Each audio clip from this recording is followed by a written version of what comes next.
Leatherman Ratchet driver. Little Jerry is here to say hello.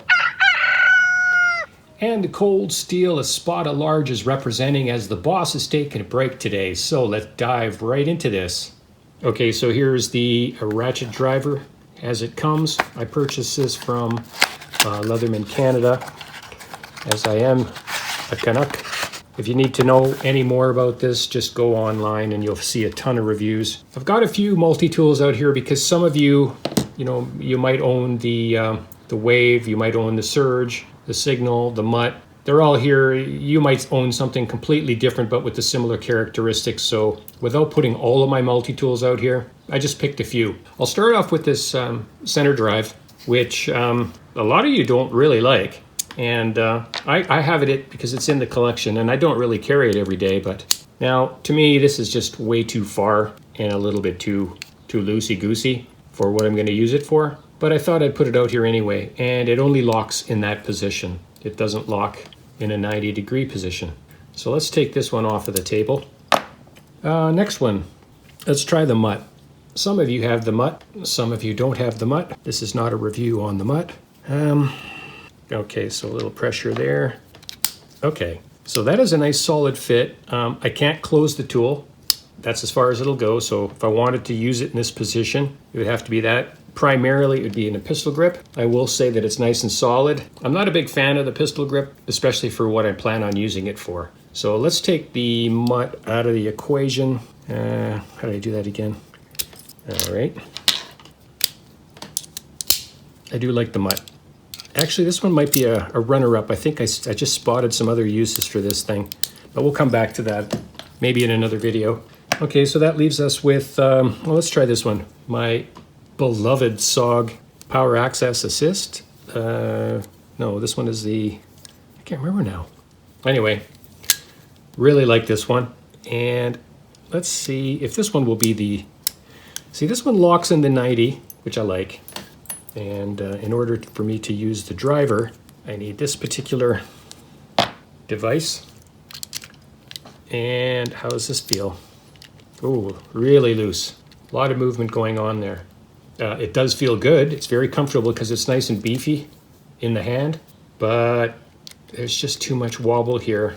Let's try it in the vertical. Yeah, same thing. It's just too much activity.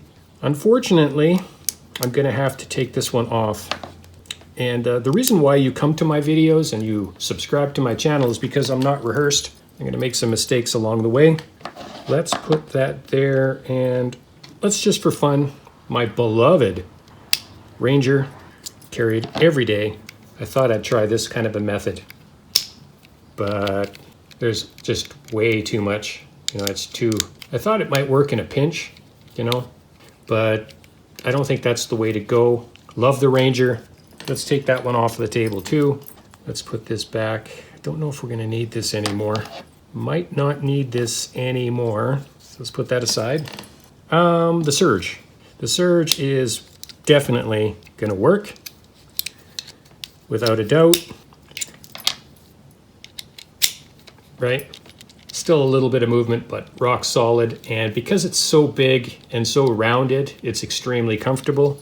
Again, I'm not a big fan of the pistol grip. I'd like to have this part in my hand, like sort of like this. I like to have it like this.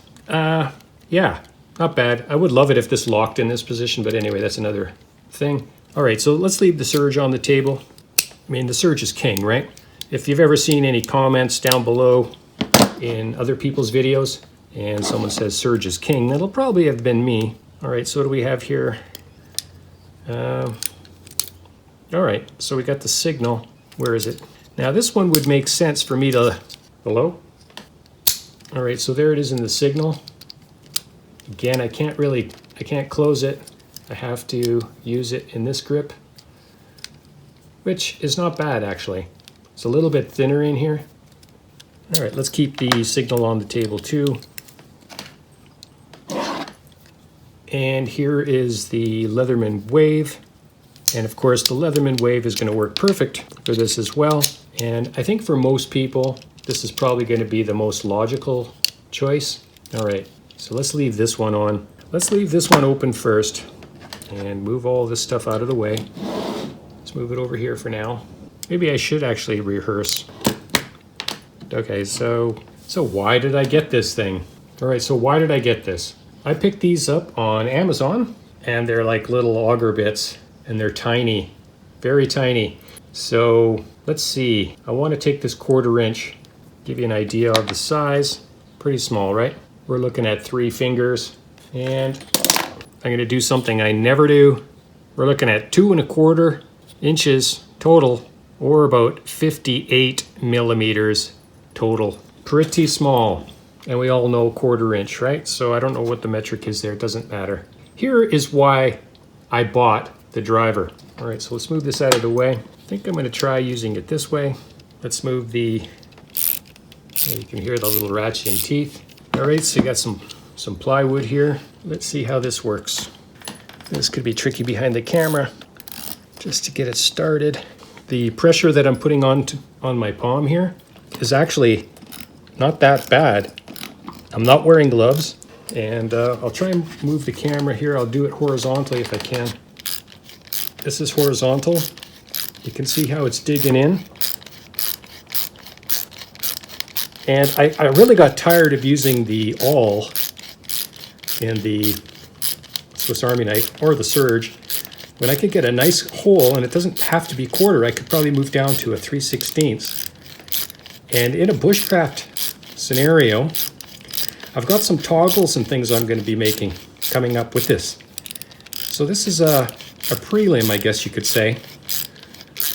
And you can see how this is working. It's digging in really nice. And I'm holding this in my hand right now. I'm not up against a tree or a log, so if I was, I think I'd be putting a lot more pressure on it, and it'd be digging right in even more. But to be honest with you, I think this is going to work just fine. I'm probably already through. Let's just take a quick look. Nope. I just want to see how clean of a hole. And that other piece of plywood on the back right now, it's there so that I get a nice clean finish. And I won't poke through and damage myself, as I am prone to do when making these videos for you. I always revert back to that one old YouTuber that had a fishing channel. That's kind of like me sometimes, getting all tangled up.